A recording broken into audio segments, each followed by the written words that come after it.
두 번째 주제로 넘어가겠습니다. 입다의 딸 또 다른 아케다인가에 관한 것이 되겠습니다. 사사기 11장을 다루겠는데요. 잠시 사사기에 대해서 간략하게 말씀드리고 나서 11장으로 넘어가도록 하겠습니다. 사사기는 히브리어로 쇼프팀이라고 합니다. 쇼프팀. 여기 보시는 이 단어가 쇼프팀이라고 하는 단어인데요. 이 쇼프팀이라고 하는 단어는 그 뜻이 일반적으로는 재판관이라는 의미가 있습니다. 여기 오른편에 재판관의 모습 보이시죠? 약간 우스꽝스러운 모습인데요. 재판관의 의미가 있습니다. 그렇다고 해서 이 사사들이 오늘날 현대사회에서 흔히 우리가 알고 있는 저지, 이 재판관의 그런 역할을 감당했느냐? 물론 성경에 보면 사사기서의 이 드보라가 이 재판관으로서의 이스라엘 백성들을 대상으로 법적인 치리를 하는 것을 볼 수가 있습니다. 그렇게 볼 때에 현대 우리가 알고 있는 이 재판관의 그런 역할을 했다라고 볼 수 있습니다. 그러나 대부분 이 사사기서에 등장하는 사사들은 주로 군사 지도자로서의 역할을 하는 것을 볼 수가 있겠고요. 또 한 가지 중요한 건데요. 이 사사들의 역할 중에 하나는 이스라엘 백성들을 언약관계로 회복시키는 역할도 합니다. 이스라엘 백성들이 하나님과의 언약을 저버리고 우상숭배를 하죠. 하나님께서 사사들을 동원해서 이스라엘 백성들을 구원하지 않습니까? 구원받은 후에 일정 기간 이스라엘이 평화롭게 지내는 기간이 있습니다. 평화롭게 지낸다는 것은 그들이 하나님과의 언약관계가 회복되었기 때문에 하나님께서 그들을 징계하지 않고 그들에게 평화를 허락하신 기간이죠. 그렇게 볼 때에 사사들은 재판관의 역할도 하고 구원자로서의 역할도 하고 언약관계의 회복자로서의 역할을 한다라고 볼 수가 있겠습니다. 사사기는 사이클이 있습니다. 3장에서부터 16장까지가 사사기의 메인 파트가 되겠는데요. 그 메인 파트에 보면은 일종의 사이클로 계속해서 반복적으로 돌아가는 것이죠. 제가 그림을 하나 준비했는데요. 처음 사이클은 우상숭배에 빠집니다. 하나님을 버리고 이스라엘 백성들이 우상숭배를 하죠. 그러면 하나님께서 이방 백성을 동원해서 이스라엘을 징계를 합니다. 징계를 받은 이스라엘 백성들이 고통 중에 있다가 하나님께 부르짖죠. 살려달라고 외칩니다. 그러면 하나님께서 사사들을 동원해서 이스라엘 백성을 구원하죠. 그리고 나서 사사들이 살아있을 동안에 이스라엘의 평화가 정착되는 것을 볼 수 있습니다. 일시적인 평화가 되겠습니다. 그러고 나서 사사가 죽으면 다시 이스라엘 백성들은 우상숭배에 빠지죠. 이 사사기서에 등장하는 이 사사들의 사건을 보면 6명의 메인 캐릭터가 있고요. 또 6명의 마이너 캐릭터가 있습니다. 사사기에서의 3장에서부터 16장까지 보면 많은 포션, 사사기의 많은 부분을 차지하는 이야기에 많은 부분을 차지하는 사사들이 있어요. 예를 들면 기돈이라든가 삼손, 오늘 우리가 다루게 될 입다 이런 사사들은 성경에 좀 많은 부분이 기록되어 있죠. 자세하게요. 마이너 저지가 있습니다. 이 적은 부분을 차지하는 사사들이 되겠는데요. 이들은 이름과 몇 년 동안 사사 역할을 했는지 그들이 어떻게 죽었는지 간략하게 정보만 주는 사사들이 있습니다. 6명입니다. 그래서 메인 캐릭터의 사사들 6명 그리고 마이너 캐릭터로서의 사사들 6명이 성경에 기록되어 있는 것을 볼 수가 있습니다. 이 사사기는요. 연대기적으로 볼 때는 이스라엘이 왕권이 세워지기 직전까지가 사사들이 다스리던 기간입니다. 여호수아가 죽고 나서 사울의 왕권이 세워지기는 그 사이의 기간을 사사들이 다스리던 시기라고 하고요. 마지막 사사는 사무엘입니다. 사무엘상에 보면 사무엘이 재판관으로서 역할도 하고 그리고 제사장 역할도 하죠. 그리고 선지자로서 역할을 합니다. 여기서 재판관이라는 사사 역할을 말합니다. 사무엘은 이 세 가지 역할을 갖고 있었고요. 마지막 사사로서의 역할을 감당하는 것을 볼 수가 있습니다. 브릿지 역할을 하는 것이죠. 사사 시대로부터 왕권으로 넘어가는 그 중간 단계의 기록이 바로 사사기의 기록이라고 할 수가 있습니다. 사사기의 사이클을 말씀드렸는데요. 이 사이클이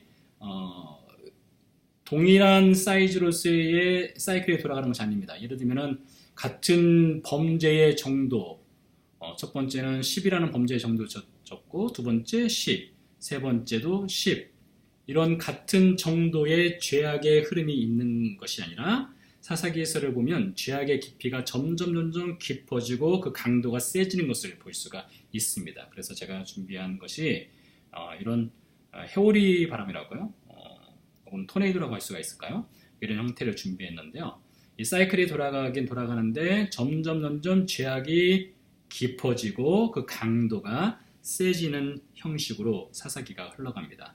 첫 번째 등장하는 사사가 온니엘이죠. 온니엘 시대에서부터 드보라와 바락 때까지는 사사들의 긍정적인 측면이 등장을 합니다.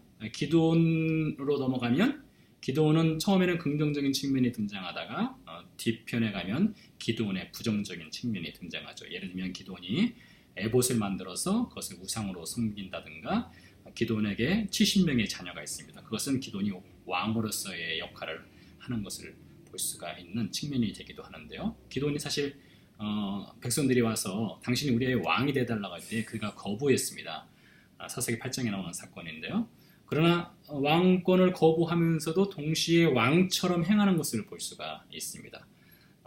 자녀들을 많이 두는 것이 그렇고요. 또 부인들이 많았던 것이죠. 그리고 그 스스로가 에봇을 자신의 고향에 세움으로써 그것을 우상숭배의 빌미를 제공하는 것을 볼 수가 있습니다. 그래서 기드온은 처음에는 긍정적인 측면의 사사로 등장하다가 후로가 뒤에서는 부정적인 사사로 바뀌게 되죠. 그 다음에 등장하는 사사가 입다죠. 입다는 부정적인 측면이 훨씬 많습니다. 마지막 사사기에서의 마지막 사사는 삼손이죠. 삼손은 완전히 부정적인 사사로서의 역할을 하는 것을 볼 수가 있습니다. 그렇게 볼 때 이 사사기의 사이클은 같은 정도로 흘러가지 않고 점점 죄악이 깊어지고 관영해지는 것을, 강도가 세지는 것을 볼 수가 있습니다. 그래서 이런 형태의 호리바람이라고 할 수 있을까요? 사이클론을 준비했습니다. 이것을 좀 기억하시면 좋을 것 같네요.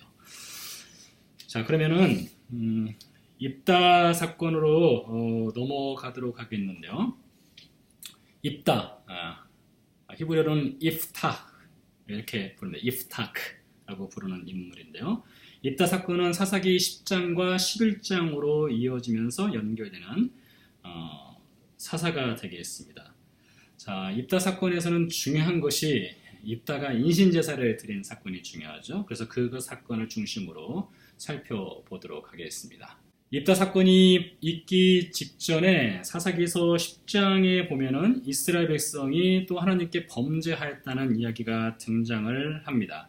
항상 이 사사가 등장하기 전에는 이 사사기서의 전편에 서론격으로 이스라엘 백성들의 범죄 사실을 적시합니다. 그리고 그 범죄한 이유로 인해서 하나님께서 이스라엘 백성을 향한 징계를 하였다는 구절들이 등장하죠. 그런 다음에 사사가 등장을 하게 되는데요. 사사기서 10장을 잠시 보도록 하겠습니다. 네, 사사기서 10장 5절 이하부터 보도록 하겠습니다. 야엘이 죽음에 가문의 장사가 되었더라. 야엘이라고 하는 인물은 마이너 저지가 되겠습니다. 마이너 저지인 야엘이 죽은 다음에 6절의 말씀에 보면 이스라엘 자손이 다시 여호와의 목전에 악을 향하여 바알들과 아스다롯과 아람의 신들과 시돈의 신들과 모압의 신들과 암몬 자손의 신들과 블레셋 사람의 신들을 섬기고 여호와를 버려 그를 섬기지 아니하므로. 이전 사사기에서는 볼 수 없는 더 다양한 신들을 섬기는 것을 볼 수 있습니다.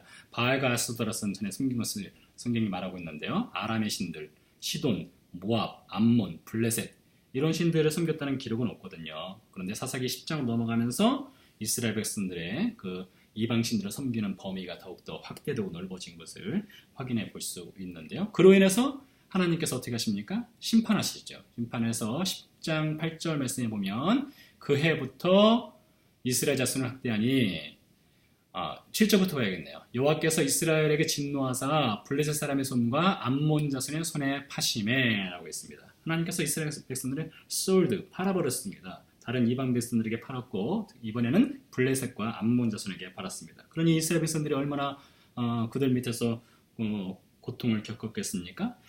8절 말씀 보니까 18년 동안 학대를 당했다고 했습니다. 말이 18년인지 굉장히 오랜 기간 동안 이스라엘이 고통 중에 있었습니다. 그래서 이스라엘 백성들이 하나님께 또 부르짖죠. 살려달라고 부르짖습니다. 그런데 이전에는 하나님께서 이스라엘 백성들이 부르짖으면 즉각적으로 사사를 보냈어요. 근데 10장에 넘어가면 하나님께서 더 이상 내가 사사를 보내지 않겠다. 내가 너희를 구원하지 않겠다. 이런 말씀을 하시는 것을 볼 수 있습니다. 10장 13절입니다. 너희가 나를 버리고 다른 신들을 섬기니 그러므로 내가 다시는 너희를 구원치 아니하리라. 가서 너희가 택한 신들에게 부르짖어서 환난 때에 그들로 너희를 구원하게 하라 했습니다. 하나님이 이스라엘 백성들에게 단호하게 말씀하셨어요. 내가 너희를 구원하지 않겠다 라고 말씀하셨습니다. 자, 그랬더니 이스라엘 백성들의 반응이 어떻습니까? 15절입니다. 이스라엘 자손이 여호와께 여짜오되 우리가 범죄하였사오니 주의 보시기에 좋은 대로 우리에게 행하시려니와 오직 주께 구하옵나니 오늘날 우리를 건져내옵소서. 여기서 오늘날 우리를 건져내옵소서, 이 구절이 참 재밌는 표현입니다. 이 표현은 지금 당장은 우리가 죽겠으니 지금 당장이라도 우리 좀 살려달라고 하나님께 하소연을 하는 것입니다. 그러니 하나님 마음이 어떻겠습니까? 사실 하나님과 이스라엘 백성과의 관계는 언약 관계지 않습니까? 하나님은 아버지가 되고 이스라엘 백성들은 하나님의 자녀가 되는 백성입니다. 그러니 그 자녀된 백성들이 범죄하고 죄악에 빠져서 하나님이 그들을 징계하죠. 징계받은 이스라엘 백성들이 하나님께 돌아와서 제발 이번만이라도 살려달라고 하나님께 간구하니 하나님 마음이 어떻겠습니까? 그 마음을 16절에서 표현하고 있습니다. 자기 가운데서 이방신들을 제하여 버리고 여호와를 섬김에 여호와께서 이스라엘의 곤고로 인하여 마음에 근심하니라 라고 되어 있습니다. 여호와께서 이스라엘의 곤고로 인하여 마음에 근심하시니라. 우리 한글 성경에는 이 정도로밖에 번역을 할 수밖에 없는데요. 사실 이 여호와께서 이스라엘의 곤고로 인하여 마음에 근심하시니라, 이 한 구절이 매우 중요한 구절입니다. 그래서 이스라엘 바레일란에 오리엘 시몬이라고 하는 교수님이 있습니다. 이 교수님이 강의한 내용을 보면 이런 말씀을 하셨어요. 우리가 히브리어를 배워야 될 가장 중요한 이유를 발견할 수 있는 구절이 사사기서 10장 16절이다. 이 구절 하나를 이해하기 위해서라도 성경 히브리어를 배워야 된다. 이렇게 말씀하실 정도로 이 구절은 매우 번역하기도 쉽지 않고 또 이 구절의 의미를 번역을 한다 하더라도 정확하게 하나님의 마음을 담아낼 수 없다라고 말씀을 하셨는데요. 여러분 좀 어렵더라도 제가 16절 말씀을 히브리어에서 좀 설명을 해드리는 것이 좋겠다 생각합니다. 뒷부분인데요. 제가 읽어보도록 하겠습니다. 바 티크자르 납쇼 바 아말 이스라엘. 여러분 이스라엘이라는 말은 아시겠죠? 바 티크자르, 이것은 티크자르란 말은 짧단 말입니다. 짧다. 그 다음에 납쇼, 그의 납쇼는 네펫이라는 것인데요. 네펫은 여러 가지로 번역이 가능합니다. 영혼이라는 뜻도 있고요. 그리고 생명이라는 뜻도 있고요. 목이라는 뜻도 있습니다. 바 아말, 고통이고요. 이스라엘의 고통으로 인하여 짧았다. 납쇼, 그의 영혼이 혹은 그의 생명이, 그의 목숨이, 그의 목이, 이 번역하기 굉장히 어려워요. 좀 더 정확하게 이 의미를 히브리어의 의미를 부여해서 번역을 해보면 이렇습니다. 하나님께서 이 납쇼라는 것은 마치 이렇게 표현하면 좋을 것 같네요. 수영을 하지 못하는 사람이 물에 빠졌습니다. 물에 빠지면 어떻게 됩니까? 죽을 지경에 이르는 것이죠. 그래서 그 목까지 물이 차오르는 겁니다. 목까지요. 그래서 숨을 쉴 수가 없는 거예요. 목까지 차오르는 것은 물이 이렇게 몸 안으로 계속 들어가고 있는 겁니다. 들어가서 더 이상 숨을 쉴 수 없는 정도입니다. 요나서 2장에도 이 표현이 등장하거든요. 바티크자른 납쇼라는 표현이 등장을 하는데, 요나서에서도 요나가 물고기 뱃속으로 들어가지 않습니까? 그때 요나가 표현을 해요. 내가 지금 목에까지 물이 차올라서 도저히 숨을 쉴 수 없습니다. 이런 표현을 하거든요. 사사기 10장 16절에서 바티크자란 납쇼, 하나님께서도 지금 목까지 물이 차오른 거예요. 하나님이 지금 어느 상태냐? 숨이 턱턱 막히는 겁니다.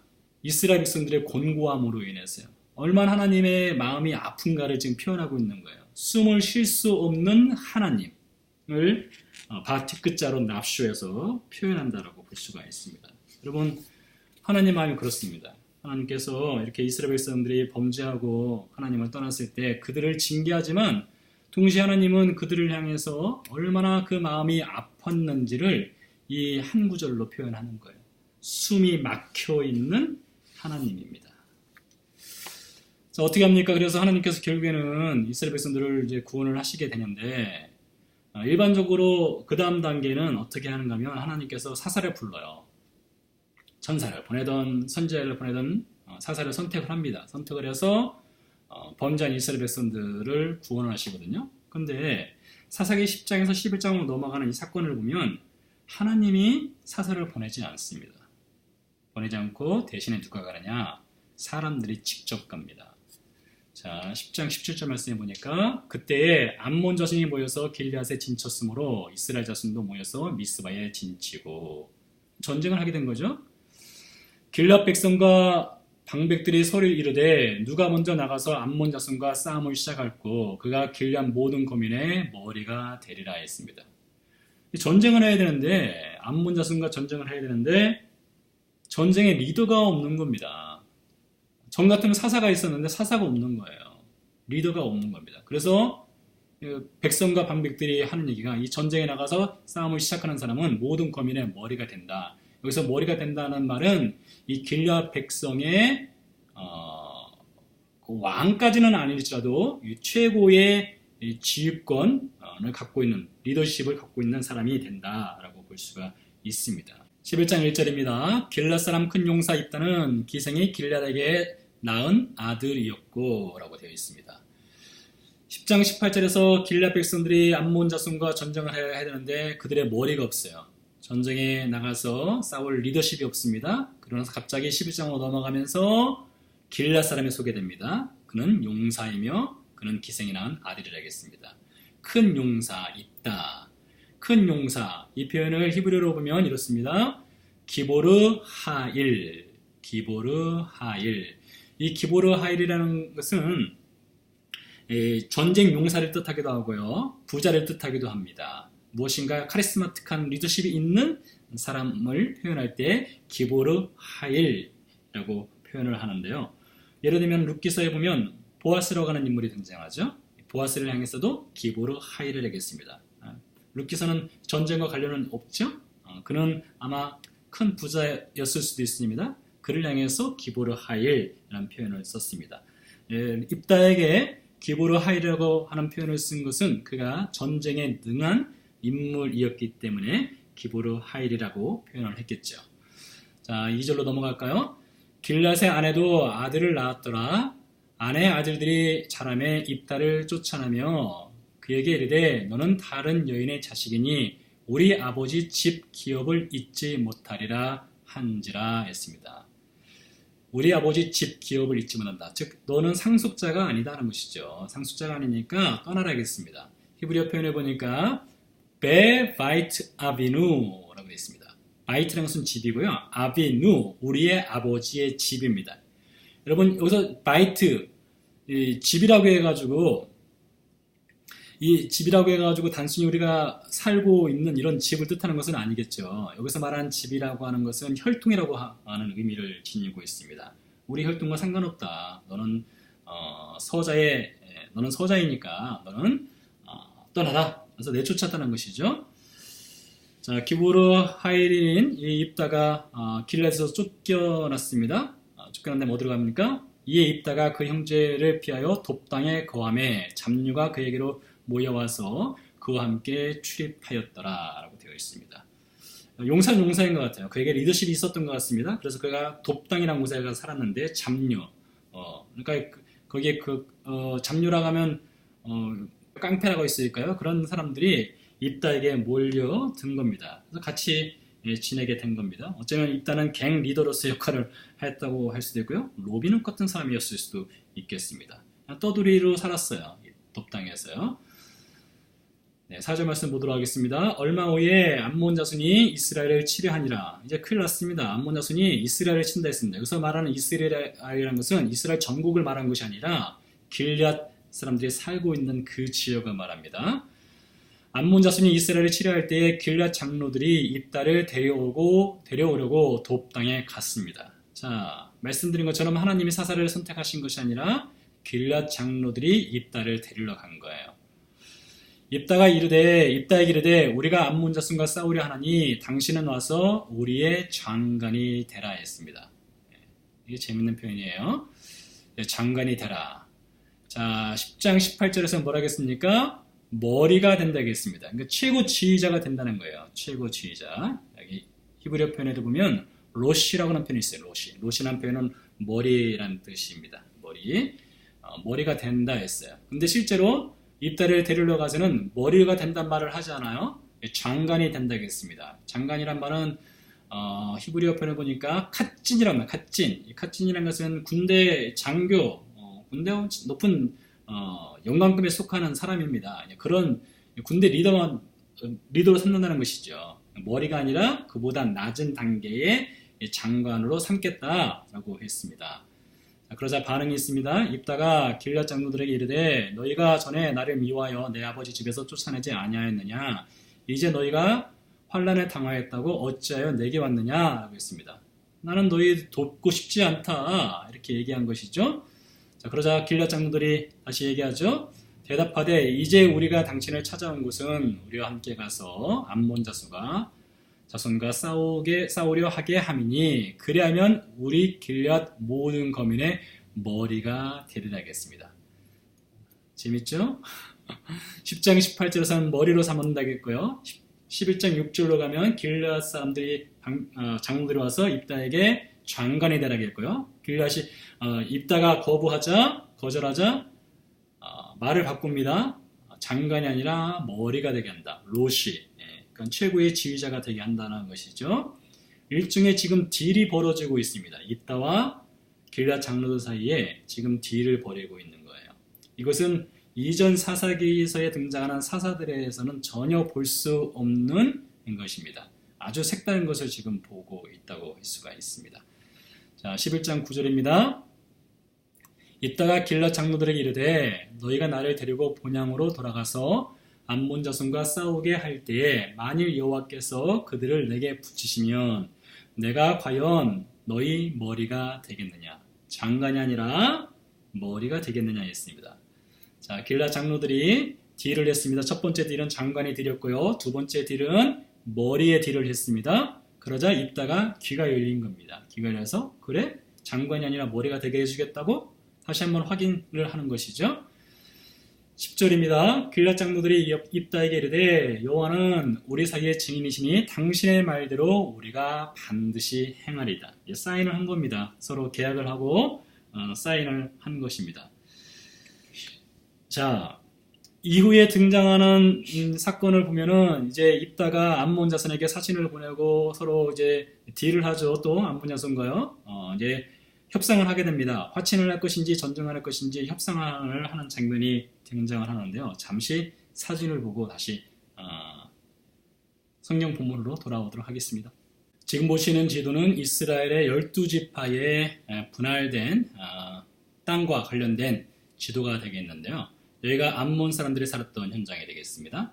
그리고 아래쪽에는 루벤 지파, 갓 지파, 므낫세 반 지파가 있죠. 여기 반이 살았고 유단 서편에 또 반이 살게 되죠. 유단 서편과 유단 동편을 나누는 기준이 바로 요단강이죠. 위쪽에 요단강이 흐르죠. 그리고 갈릴리 바다로 유입됩니다. 요단강 남쪽으로 해서 갈릴리 바다 남쪽에서 요단강이 또 하나 형성되죠. 사해로 들어갑니다. 상부 요단강, 하부 요단강이라고 할 수가 있겠는데요.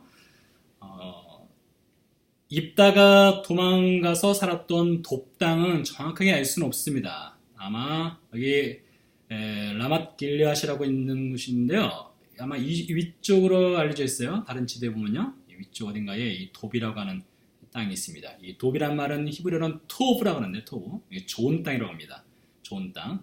근데 이게 언어 이위적인 표현이라고 볼 수가 있어요. 실제로 그 땅이 좋아서 토브라고 썼느냐? 그렇지는 않습니다. 그렇지는 않고 땅은 좋지 않은데 반의적인 의미로 좋다. 그래서 돕 이런 표현을 썼습니다. 여기 돕이라는 땅이 있고요. 입다가 원래 살았던 길앗 미스베라는 곳이 있어요. 아마 대략 이쯤이라고 할 수가 있겠고요. 전쟁이 있었던 것은 이 암몬 자손과 길앗 사람들 사이에 전쟁이 있었던 것은 이 갓 지파가 살았던 이 땅을 중심으로 이 전쟁이 일어나게 되죠.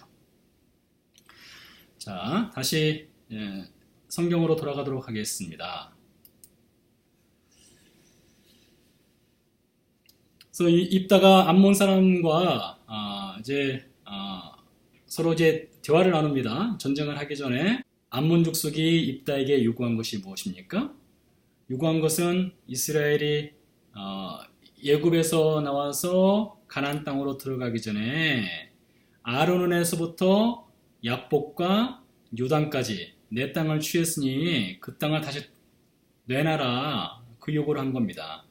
11장 13절에 보니까 그렇게 써있네요. 암몬 자손의 왕이 입다의 사자에게 대답하되 이스라엘이 애굽에서 올라올 때에 아르논에서부터 야복과 유단까지 내 땅을 취한 영문이 이제 그것을 화평히 다시 돌리라 했습니다. 자, 그 지역을 잠시 보는 게 좋겠네요. 다시 사진으로 넘어가도록 하겠습니다. 지도를 보여드리도록 하죠. 지금 보시는 것은 왼편에 보시는 것은 이스라엘 백성들의 출애굽 경로가 되겠습니다. 전통적인 입장을 취하고 있는 출애굽 경로가 되겠는데요. 여기 보면은 여기가 마운트 사이나이죠. 시내산이 여기 있고요. 혹은 호렙산이라고 하죠. 쭉 길 따라 올라오죠. 올라와서 여기 가데스라고 하는 곳이 있습니다. 가데스 바네아 사건 아시죠? 거기서 정탐꾼을 보내게 되죠. 12명의 정탐꾼을 보내고 10명이 부정적인 발언을 하게 되죠. 그러면서 40년 동안 이스라엘 백성들이 광야를 헤매게 되죠. 정확하게는 38년 정도 됩니다. 다른 지역까지 보낸 것을 다 포함하면 40년이 되겠고요. 자, 여기서 헤매다가 이 아래쪽으로 내려옵니다. 내려와서 에일랏이라고 하는 곳인데요. 홍해 끝자락에 있는 곳이 되겠습니다. 에일랏 혹은 에시온 게벨이라고 합니다. 이곳을 넘어서 요단 동편으로 건너가게 되죠. 건너서 왕의 대로를 따라서 쭉 올라갑니다. 물론 왕의 대로를 그대로 따라 올라가지 못했습니다. 이 아래쪽에 살고 있는 에돔 자손이 왕의 대로로 통과하는 것을 막죠. 그로 인해서 이스라엘 백성들은 왕의 대로에서 좀 더 동쪽으로 들어갑니다. 광야의 길로 들어가서 길을 따라 올라가게 되죠. 광야의 길을 지나다 보니까 그들이 마음이 상하죠. 물 얻기 힘들고 척박한 광야의 길을 걸으려고 하니까요. 그래서 불평불만을 해서 불뱀 사건이 있기도 했었죠. 자, 쭉 올라가서 암몬 자손의 땅을 거칩니다.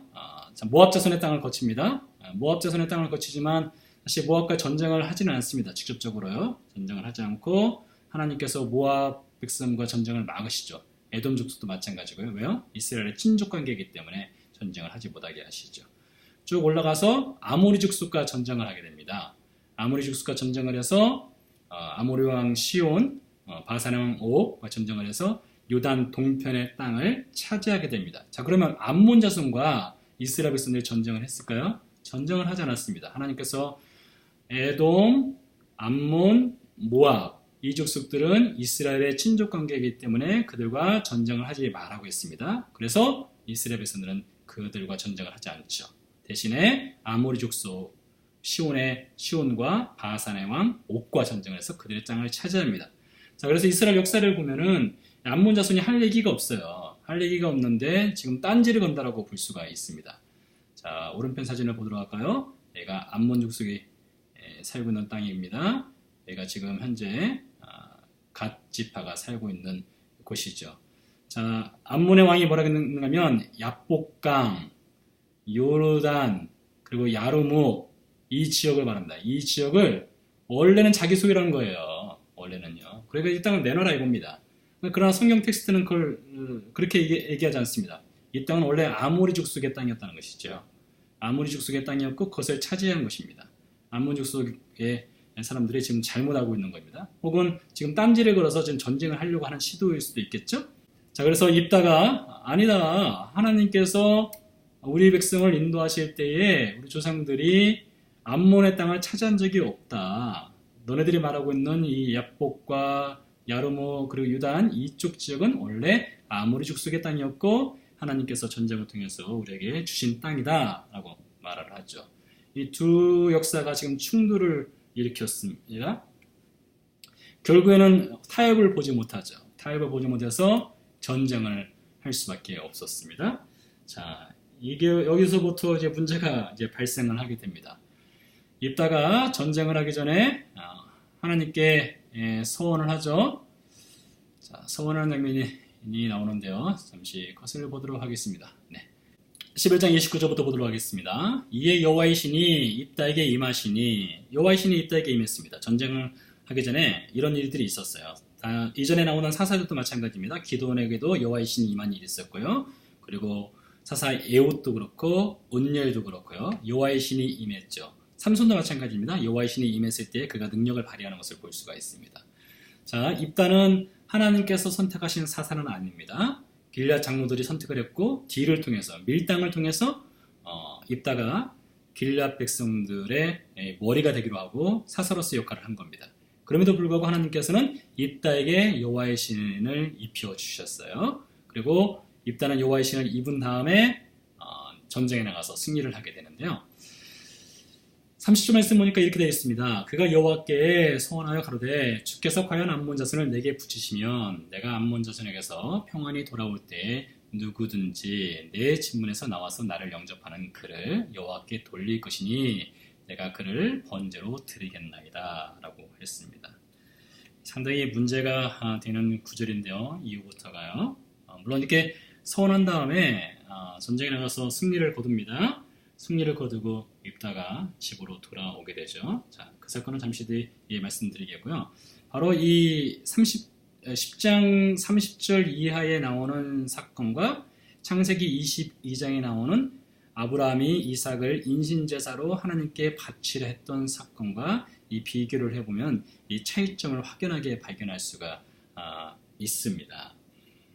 이런 얘기가 있습니다. 여러분 특별히 재미는 없는 얘기지만 제가 배웠던 선생님 중에 야르 자코비치라고 하는 선생님이 있습니다. 여러분 제 이 구약개론을 강의하는 데 있어서 제가 그분의 강의가 저한테는 큰 도움이 되었는데요. 이 야르 자코비치가 어릴 때 6살 때 있었던 이야기를 들려줬어요. 학교에 가서 초등학교 1학년 때죠. 학교에 가서 수업을 듣는데 선생님이 이 아케다, 즉 아브라함이 이삭을 바치려 했던 그 사건을 수업 시간에 들려줬던 것 같아요. 재밌는 이야기로 들려줬겠죠. 네, 자코비치가 어릴 때 그 이야기를 듣고 굉장히 이제 두려웠답니다. 어린 나이지만요. 왜냐하면 자코비치의 아버지가 아주 경건한 종교인이었습니다. 그래서 집에 돌아가면서 우리 아버지가 하나님께서 아버지에게 네 아들 바쳐라 하면 우리 아버지는 그렇게 하실 분 같은데, 그래서 굉장히 그 창세기 22장 이야기를 듣고 겁이 났다라는 이야기를 한 적이 있는데요. 잠시 입다 사건과 아브라함의 이삭을 바치려 했던 그 아케다 사건을 비교를 해보도록 하겠습니다. 아브라함이 이삭을 바치려 했으나 하나님이 막으셨죠. 결론적으로는요. 대신에 순양을 준비를 했습니다. 우리 기독교에서는 그 순양을 준비하신 그 사건, 여호와 일의 사건을 예수님과 연결지어서 구속사적으로 이해를 하기도 하죠.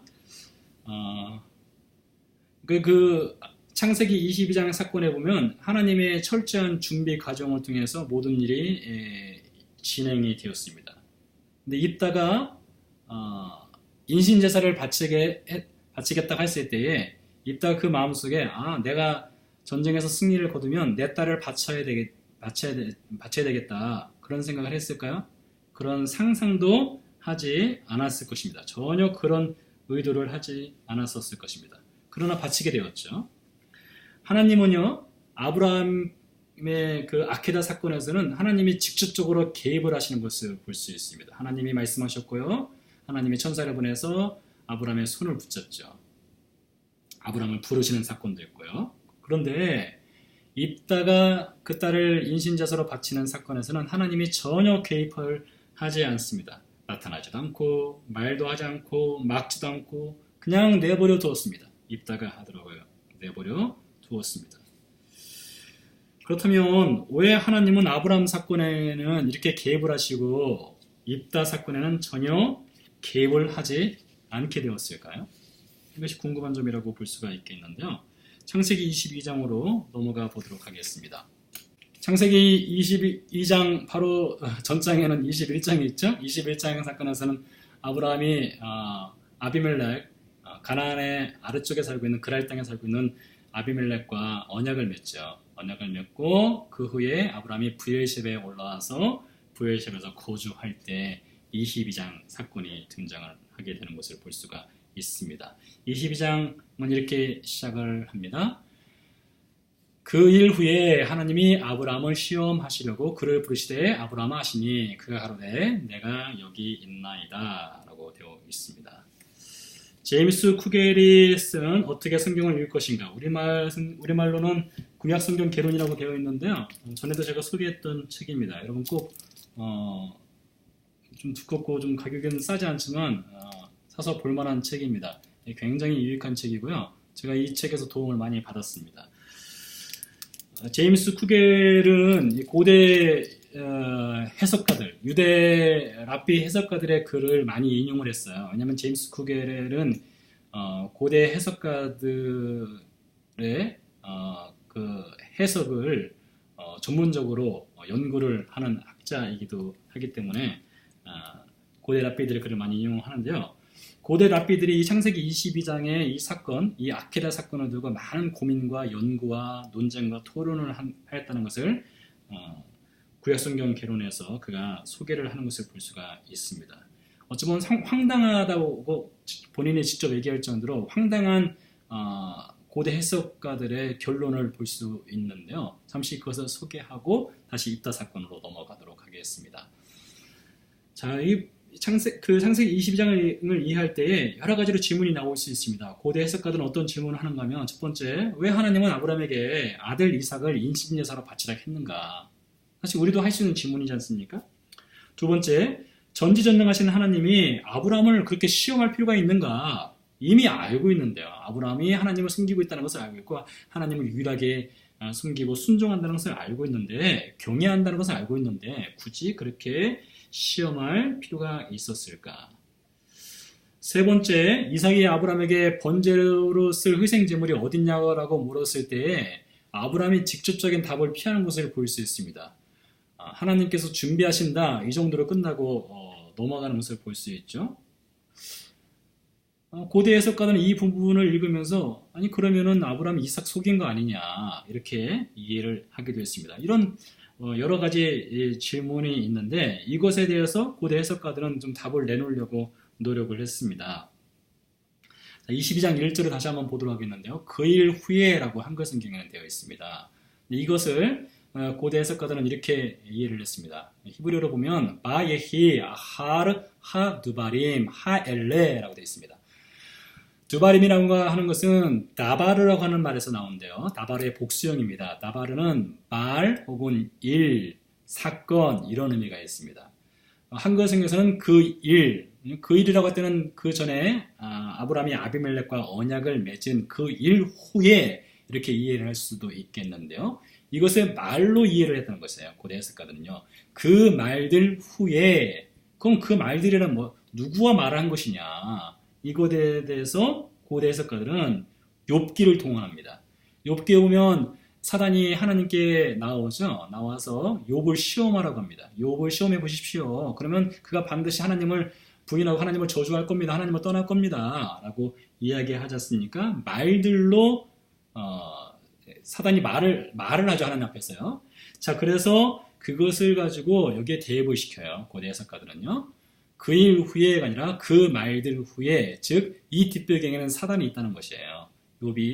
사단이 욥을 시험하도록 하나님께 제안한 것처럼 사단이 하나님께 아브라함을 시험하도록 제안을 했다는 것입니다. 그래서 하나님께서는 사단의 제안을 받고 아브라함을 시험합니다. 물론 하나님은 사단에게 시험을 받는 분이 아니죠.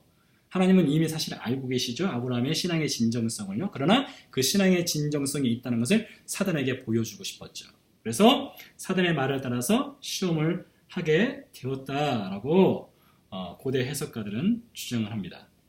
자, 그러면 정말로 그 아브라함이 이삭에게 번제로 쓸 양을 하나님이 준비하신다라고 했는데 과연 그렇게만 볼 수 있느냐? 이것도 고대 해석가들은 꼭 그렇게만 볼 수 있는 것이 아니다. 좀 다르게 볼 수 있다라고 얘기를 하는데요. 그 부분을 좀 보도록 하겠습니다.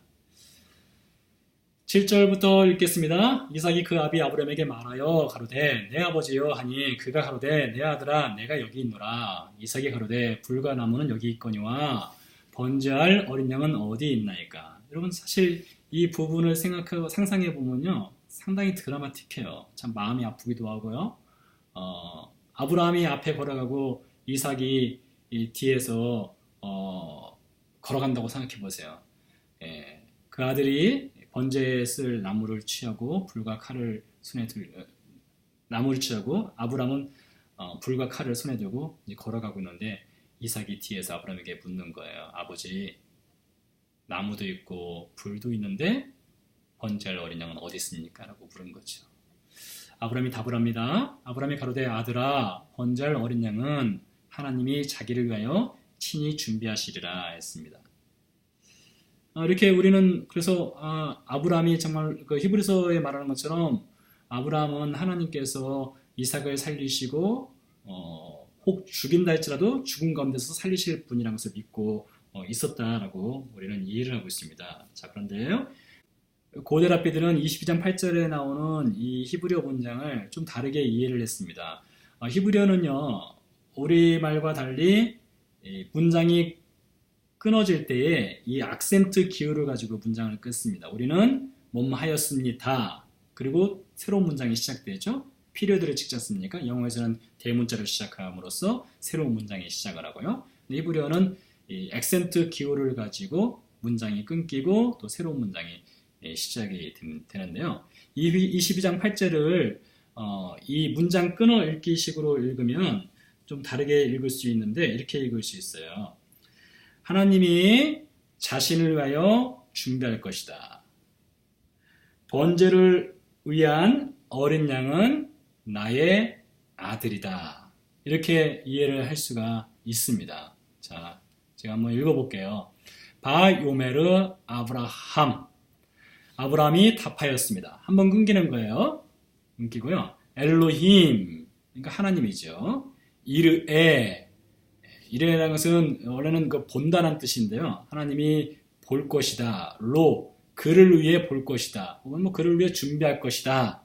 한번 끊겨요. 끊기고 하세. 하세라는 것은 어린 양을 뜻합니다. 레 올라. 번제로 쓸 하세. 어린 양은 베니. 나의 아들이다. 좀 다르죠? 하나님이 그를 위해 준비할 것이다. 번제로 쓸 어린 양은 나의 아들이다. 이렇게 번역을 할 수가 있다는 거예요. 물론 좀 다르게 우리 한글 성경에서 번역한 것처럼 아들아 번제할 어린 양은 하나님이 자기를 위하여 친히 준비하시리라 이렇게 번역을 해도 사실 문제는 없습니다.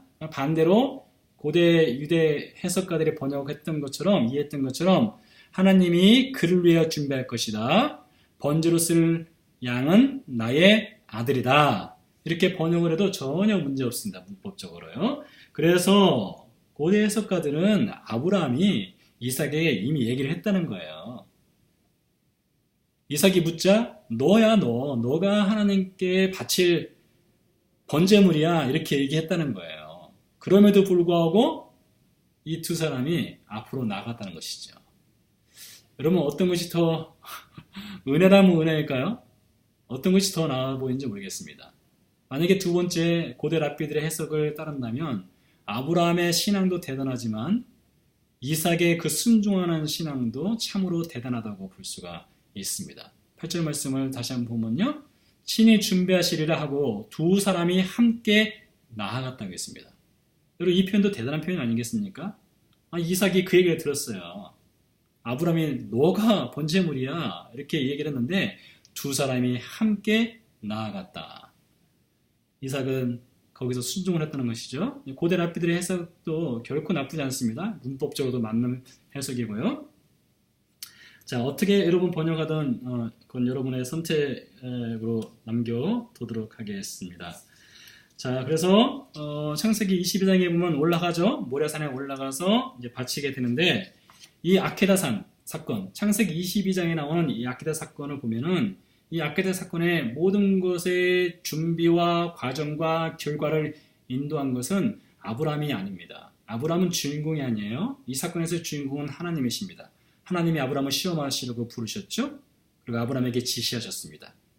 모리아산으로 가라고 했습니다. 그래서 아브라함은 그 하나님 말씀에 그대로 따라서 순종을 한 겁니다.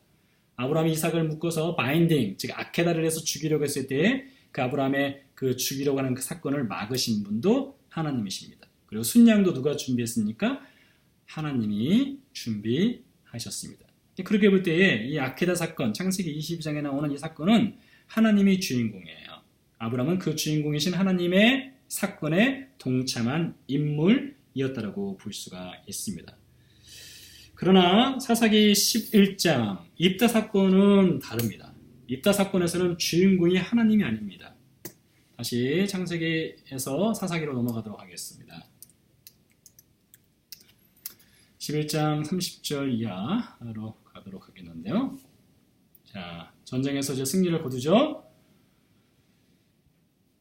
32절입니다. 이에 입다가 암몬 자손에게 이르러 그들과 싸우더니 여호와께서 그들을 그 손에 붙이심에 아로엘에서부터 민닛에 이르기까지 20성읍을 치고 또 아벨그라밈까지 크게 도륙하니 이에 암몬 자손이 이스라엘 자손 앞에 항복하였더라 했습니다. 승리를 거뒀어요. 승리를 거둔 다음에 이제 드디어 입다가 자신의 집으로 돌아오게 되죠. 돌아오게 되는데 무엇을 기대했을까요? 자, 입다는 서원을 했습니다. 서원을 했기 때문에 누구든지 맨 먼저 나오는 자는 잡아서 인신제사로 바쳐야 되는 그 서원을 한 것을 기억을 하겠죠. 두 번째로 입다가 무엇을 기대할 수 있었을까요? 아마 이때는 자신이 전쟁에서 승리하고 그의 고향으로 돌아갈 때에 길앗 사람들이 수많은 길앗 사람들이 나와서 그를 환영하고 환영 퍼레이드를 벌일 것으로 기대할 수 있다라고 볼 수가 있어요. 사실 이것은 자연스러운 기대라고 볼 수 있습니다. 왜 그런가 하면 사무엘상 18장에 보면은 사울이 블레셋과의 전쟁에서 승리한 후에 기브아 땅으로 가죠. 그의 궁전이 있는 땅으로 가게 됩니다. 그때 온 동네에서 이스라엘의 많은 동네에서 여인들이 쏟아져 나왔다고 되어 있습니다. 그 여인들이 소구와 경세를 치고 춤을 추면서 환영을 했습니다. 그때 한 말이 유명한 말이 있죠. 사울이 죽인 자는 천천히요 다윗이 죽인 자는 만만이라 라고 하는 것을 볼 수가 있습니다. 그런 것처럼 전쟁에서 승리를 거두고 돌아오니 당연히 입다도 그러한 환영 퍼레이드를 기대하였을 것이고 그 중에 누구든지 입다의 눈에 처음으로 보는 자를 그는 잡아서 여호와께 인신제사로 드리려 하였을 것입니다. 그래서요. 근데 그런 일은 있지 않았습니다. 자, 31절로 다시 돌아가 보도록 하겠습니다. 내가 암몬 자손에게서 평안히 돌아올 때 누구든지 하겠습니다. 누구든지 내 집문에서 나와서 이것 때문에 학자들이 굉장히 논란이 많아요. 누구든지 내 집문에서 나온다. 도대체 이게 무슨 표현이냐. 이 입다는 정확하게 무엇을 하나님께 인신제사 혹은 제사로 바치겠다고 하지 않았습니다. 누구든지에는 사람도 포함될 수 있고요. 짐승도 포함될 수 있습니다. 혹 정말로 그 개가 나온다면 개도 잡아서 하나님께 드릴 수 있었겠죠. 그렇게 볼 때 꼭 인신제사라고 보기엔 그래요. 범위를 확대해서 살아있는 생물을 입다는 드리겠다라고 하는 것입니다. 정확하게 입다가 언급을 하지 않았어요. 아마 이렇게 정확하게 언급을 하지 않은 것은 입다는 설마 그의 딸이 나오리라고는 상상을 하지 못했다는 것을 엿볼 수 있기도 하다라고 생각을 합니다. 자, 그런데 어떻게 되었습니까? 34절 말씀 보니까 입다가 미스바에 돌아와 자기 집에 이를 때에 그 딸이 소고를 잡고 춤추며 나와서 영접하니 그의 무남 동료라. 여러분 사실 성경에 이처럼 드라마틱한 이야기가 또 있을까 싶기도 합니다. 입다가 돌아왔을 때 아무도 나오지 않았어요. 마치 아무 일이 없다는 듯이 거리는 한적하고 조용했습니다. 환영 퍼레이드도 없었습니다. 근데 오직 그의 딸이 소고를 잡고 춤추며 나왔어요. 여러분 상상을 해보세요. 얼마나 허접한 상황입니까? 얼마나 실망스러운 상황이에요. 입다가 돌아갔는데 딱 한 명이 나온 거예요. 그것도 그의 무남 동료가 나온 것입니다. 여기서 무남 동료란 말은 창세기 22장에 하나님께서 아브라함에게 얘기하실 때 네 사랑하는 독자라고 하죠. 야히드라고 합니다. 야히드라고 하는데 여기서도 동일한 단어가 사용되었어요. 야히다, 여자니까요. 야히다입니다. 무남 동료입니다. 무남 동료란 말이 사용이 되었습니다. 자, 그러자 입다의 반응이 나오죠. 35절입니다. 입다가 이를 보고 자기 옷을 찢으며 가로되 슬프다 내 딸이여 너는 나로 하여금 참담게 하는 자요 너는 나를 괴롭게 하는 자 중에 하나이로다. 내가 여호와를 향하여 입을 열었으니 등이 돌이키지 못하리라 했습니다. 여러분 사실 입다가 기대하지 않았던 딸이 나왔으니 얼마나 입다 입장에서 볼 때는 황당하고 당황스럽겠습니까? 그래서 이 표현을 사용한 거예요. 자기 옷을 찢은 겁니다. 그리고 슬프다 내 딸이여 라고 이야기를 한 것입니다. 자, 그런데 이 뒤에 보면은 이런 표현이 있습니다. 너는 나로 하여금 참담게 하는 자다.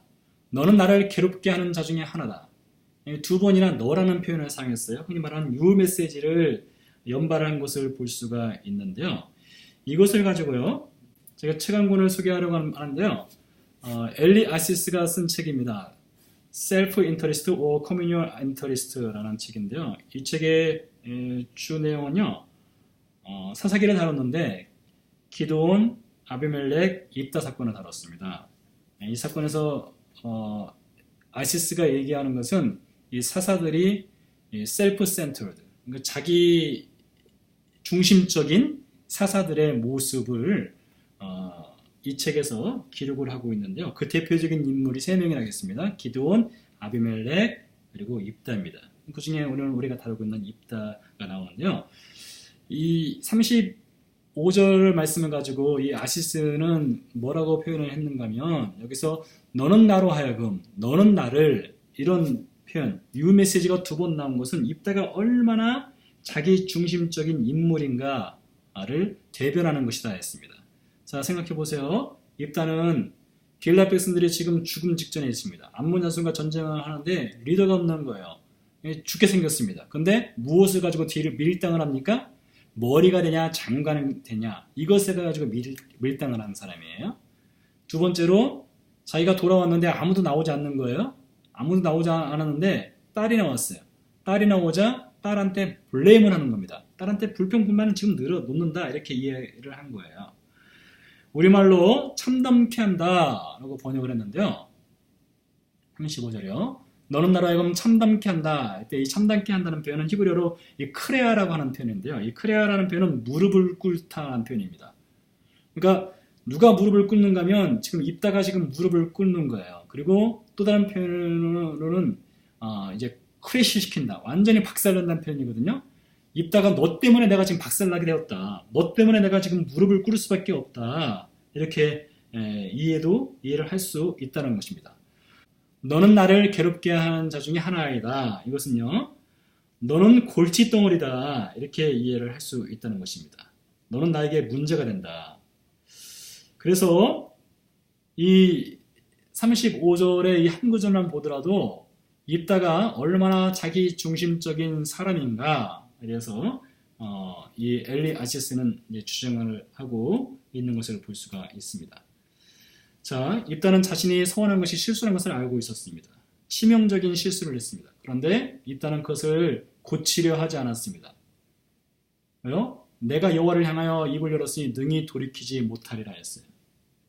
과연 능히 돌이키지 못할 일이었을까요? 사실은 그렇지 않습니다. 왜 그런가 하면요. 예가 있어요. 사무엘상 14장에 보면 믹마스 전투가 있습니다. 사울과 그의 아들 요나단 그리고 블레셋 사이에 전쟁이 있었어요. 그때 사울이 이 블레셋 사람들을 완전히 다 무찌르기 전에는 그 누구도 음식을 입에 대지 말라겠습니다. 만약에 음식을 입에 대면 나나 내 아들일지라도 처형을 당해야 된다. 이렇게 맹세를 해버렸어요. 나중에 보니까 요나단이 꿀을 찍어 먹은 것을 알게 되었습니다. 요나단은 죽이려고 했죠. 맹세했으니까요. 소원했으니까 죽이려고 했습니다. 그때 어떻게 합니까? 백성들이 이를 막았어요. 사울이 요나단을 죽이는 것을 막게 됐죠. 자, 근데 아이러니하게도 이 사사기 11장에서는 입다가 이 사건을 다시 회복시킬 수 있는, 고칠 수 있는 본인 스스로의 생각도 없었을 뿐만 아니라 제3자가 나타나서 당신 그렇게 해서는 안 된다 라고 말해주는 사람도 없었어요. 어찌 보면 연극으로 친다면 연극의 무대에 지금 딱 두 사람만 있는 겁니다. 입다와 입다의 딸만 있는 것입니다. 창세기 22장에 어떻게 됩니까? 아브라함과 이삭이 있지만 보이지 않는 하나님이 위에서 계셨고 또 덤불 속에 있는 순양이 준비되어 있었습니다. 근데 이 입다 사건에서는 아무도 없어요. 제3자의 개입이 없습니다. 실수를 막을 수가 없습니다.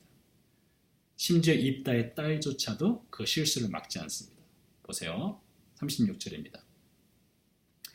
딸이 그에게 이르되 나의 아버지여 아버지께서 여호와를 향하여 입을 여셨으니 아버지 입에서 낸 말씀대로 내게 행하소서. 이는 여호와께서 아버지를 위하여 아버지의 대적 암몬 자손에게 원수를 갚으셨나이다. 같은 유효 메시지입니다. 아버지란 표현이 등장해요. 그러니까 딸은요, 자신을 완전히 희생한 겁니다. 자신을 완전히 희생해서 아버지를 위해서 저를 바치십시오 라고 이야기하는 것을 볼 수가 있습니다. 인신제사는요, 이 가나안 시대 때 매우 흔한 제사 중에 하나였습니다. 무시무시한 것이지만 가나안 시대 때 흔한 제사법이었고요. 페니키아도 마찬가지였고 아브라함이 살았던 우르에서도 인신제사가 있었습니다. 성경에도 인신제사의 언급이 여러 차례 등장을 하는데요. 잠시 그것을 살펴보고 다시 넘어오도록 하겠습니다. 여호수아서로 가보도록 하겠습니다. 여호수아서 6장 26절에 보면 여호수아가 그때 맹세로 무리에게 경계하여 가로되 이 여리고성을 누구든지 일어나서 건축하는 자는 여호와 앞에서 저주를 받을 것이라. 그 기초를 쌓을 때에 장자를 잃을 것이요 문을 세울 때에 계자를 잃으리라 하였더라 했습니다. 이 첫 번째 기초 쌓을 때 큰아들이 죽고 문을 세울 때 막내아들이 죽는다는 것이죠. 자, 그런데 이것은 자연스러운 죽음이 아닙니다. 자연스러운 죽음이 아니라 이 여호수아가 이렇게 말한 것을 학자들은 어떻게 이해를 하는가 하면 당시 고대 근동 이 가나안 시대 때 사람들은 어떤 건물을 지을 때에 건물 밑바닥에다가 기초를 세울 때에 장자를 죽여서 밑바닥에 묻는 관습이 있었어요. 일종의 부적 역할을 하는 것이죠. 그리고 문을 세우면서 또 다른 아들을 죽이는 사건이 있었는데요. 그래서 그냥 이것은 단순한 저주가 아니라 그런 인신제사가 일어날 것이다 라고 하는 것으로 이해를 하였습니다. 자, 그러면 이 여호수아가 이렇게 말한 것이 실제로 성취가 됐는지에 대해서 성경이 뭐라고 말하는지 보도록 하겠습니다. 열왕기상 16장 34절입니다. 그 시대에 베델 사람 히엘이 여리고를 건축하였는데 저가 그 터를 닦을 때에 맏아들 아비람을 잃었고 그 문을 세울 때에 말지 아들 수굽을 잃었으니 여호와께서 눈의 아들 여호수아로 하신 말씀과 같이 되었더라. 단순히 자연사 했을 수도 있어요. 그러나 이것은 자연사가 아니라 혹 가나안 시대 때 사람들이 인신제사를 드린 것처럼 이 히엘이 건축을 하면서 기초석을 나올 때에 첫 아들을 그리고 문을 세울 때에 말제 막내 아들을 바친 인신제사로 이해할 수도 있다는 것입니다. 인신제사의 예를 또 하나 살펴보도록 하겠습니다. 열왕기 하에 등장하는데요. 열왕기 3장에 보면 모압왕이 인신제사를 바치는 장면이 나옵니다. 모압왕이 전세가 극렬하여 당하기 어려움을 보고 칼찬 군사 700을 거느리고 충돌하여 지나서 에돔 왕에게로 가고자 하되 능히 못하고 이에 자기 위를 이어 왕이 될 맏아들을 취하여 성 위에서 번제로 드린지라 했습니다. 자, 모압 왕이 번제로 드린 장면이 등장하는 것을 볼 수 있고요. 이스라엘에서도 이런 인신제사는 있었습니다. 에레미야서 7장 31절 말씀을 보도록 하겠습니다. 흰놈의 아들 골짜기에 도벳 사당을 건축하고 그 자녀를 불에 살랐으니 내가 명하지 아니하였고 내 마음에 생각지도 아니한 일이니라 라고 되어 있습니다. 특별히 므낫세 왕 당시에 자녀를 불에 살라서 인신제사로 바치는 일들이 있었죠. 그런 범죄를 범했는데요. 잠시 그 사건과 관련된 현장 사진을 보고 다시 이야기로 돌아오도록 하겠습니다. 자, 지금 여러분들이 보시는 사진은요, 예루살렘과 그 주변 지형이 되겠습니다. 그래서 이 성경 지형을 아는 것은, 지리를 아는 것은 매우 중요합니다. 이 지리를 잘 알면은 이 성경을 이해하는데 좀 더 드라마틱하게 이해할 수 있고 성경을 해석하는 데 도움을 받을 수 있다고 봅니다. 자, 여기가 마운트 오브 올리브라고 해서요, 흔히 우리가 알고 있는 감난산이 되겠습니다. 여기가 동쪽입니다. 동쪽이고요. 여기가 지금 현재는 성전산이라고 불려지는 곳인데요. 여기 바위돔이 있죠. 바위돔이 여기 있고, 여기 알-악사라고 하는 이슬람 사원이 있습니다. 이슬람 3대 사원 중에 하나가 되겠는데요. 옛날에 여기에 솔로몬 성전이 있었죠. 솔로몬 성전이 있었고, 다윗이 살았던 곳은 이 아래쪽입니다. 이 아래쪽 여기에 다윗이 살았던 도시가 있습니다. 솔로몬 시대에 가서 더 확장시켜서 위쪽에 솔로몬 성전을 건축하게 됐죠. 아브라함이 이삭을 아케다, 즉 바인딩을 해서 바치려고 했던 산이 바로 이 성전산이죠. 자, 아브라함이 이삭을 바치기 위해서 출발한 곳은 부엘셰바라고 하는 곳입니다. 이것은 볼 수 없지만 부엘셰바에서 출발을 해서 올라오게 되는데, 부엘셰바에서 올라오다 보면 어느 방향을 통해서 올라오는가 하면 이쪽을 통해서 올라갑니다. 여기 올리브산이 있는데요. 대략 서쪽입니다. 이쪽에서 올라오게 되는데요. 여기에 가면 또 observation 포인트가 있어요. 전망대가 있습니다. 그래서 흔히 유대 전통에 따르면 이 observation 포인트는 이 전망대 이쯤에서 이 모리아산 여기를 바라볼 수가 있거든요. 이 모리아산을 바라보이고 한 1시간 정도만 걸으면은 이 골짜기에 따라서 걸으면 여기까지 올라갈 수 있어요. 그래서 유대 전통에 따르면 바로 이 observation 포인트라고 하는 이 곳에서 아브라함과 이삭이 걸어갈 때 이삭이 아버지께 물었다는 거예요. 아버지, 번제로 쓸 어린 양은 어디 있습니까? 할 때 아브라함은 이 모리아산을 바라보면서 하나님께서 그 번제로 쓸 양은 준비하신다, 이렇게 이야기를 했다. 혹은 고대 해석가들의 견해에 따르면 번제로 쓸 양은 너다, 이렇게 말했던 것이 바로 대략 이쯤이라고 합니다. 자, 좀 더 보도록 하겠습니다. 자, 그러면은 이스라엘 왕들이 범죄를 저질러서 인신제사를 바쳤던 현장이 어딘가면 흰놈 골짜기라고 합니다. 흰놈 골짜기.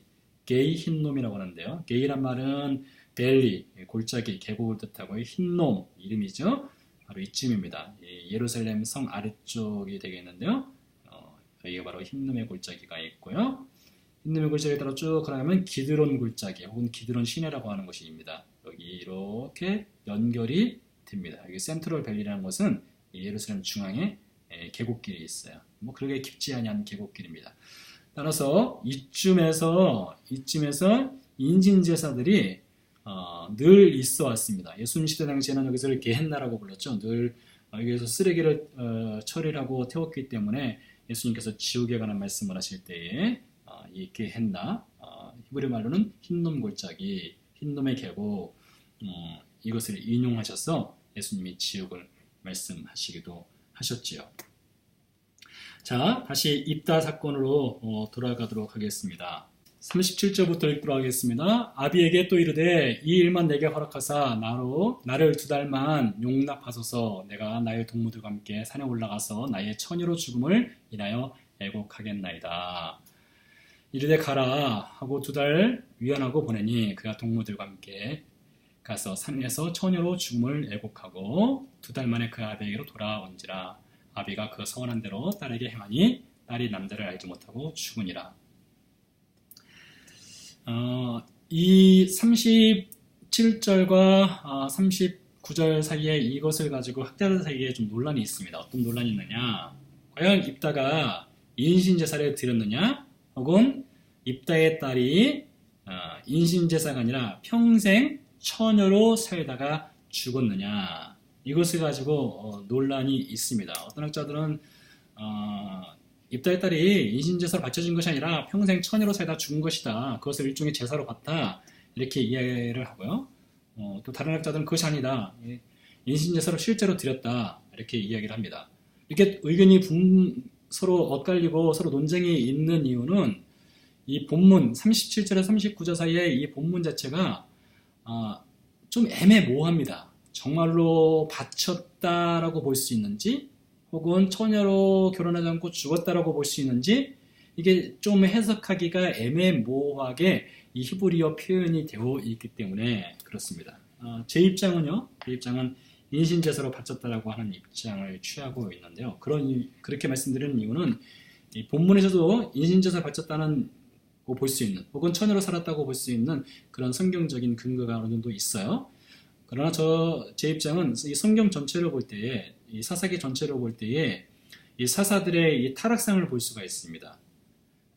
온니엘로부터 시작해서 사사들이 점점 등장을 하는데 기드온 사건에서 기드온의 타락을 볼 수 있고요. 그 다음에 이어서 나오는 입다에서도 이 사사 입다의 이 타락한 모습을 볼 수 있다는 것이죠.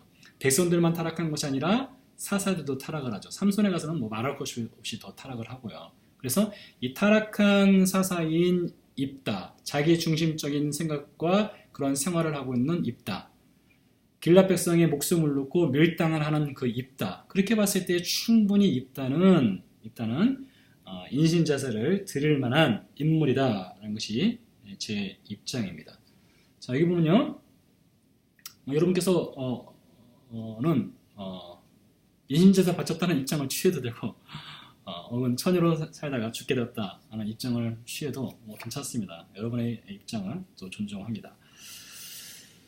38절에 보니까요, 이렇게 말하고 있습니다. 이르되 가라, 가라, 딱 한마디를 해요. 입다는 굉장히 여기서 말을 하지 않습니다. 자, 11장 전체를 읽어보면요, 이 입다가 인신제사로 바치기 전까지는 입다가 이 말을 굉장히 많이 합니다. 원래 iftak에서 이 파타크라는 말 자체가 그 어원 자체는 열려 있다는 뜻이거든요.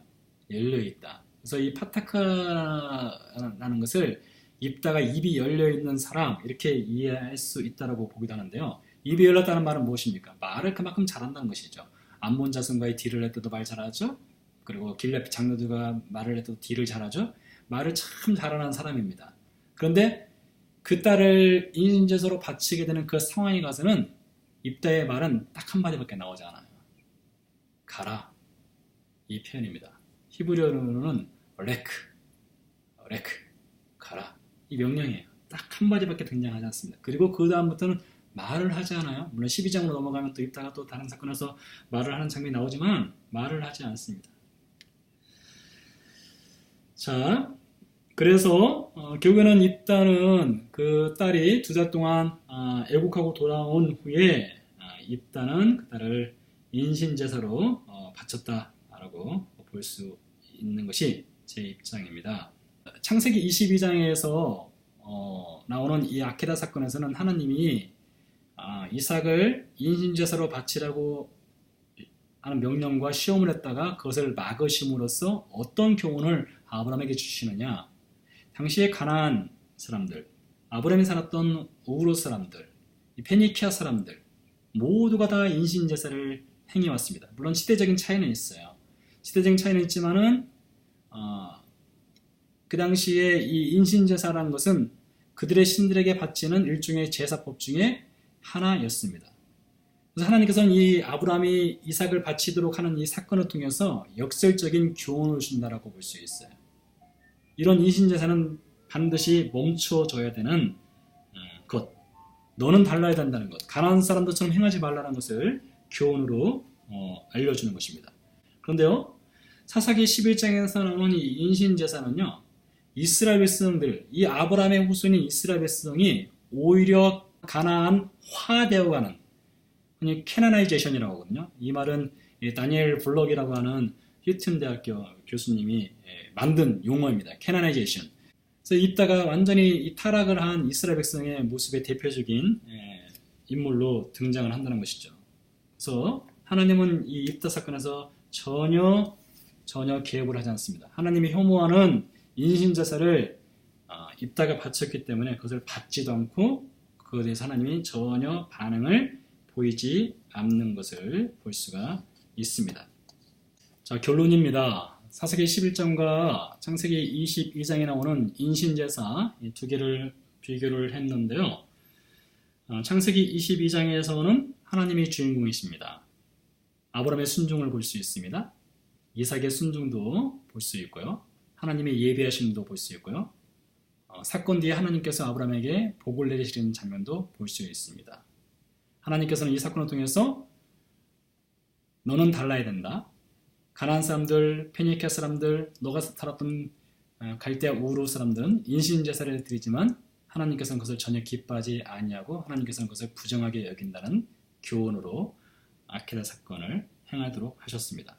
그러나 사사기 11장에서는 상황이 전혀 달라지는 것을 볼 수 있습니다.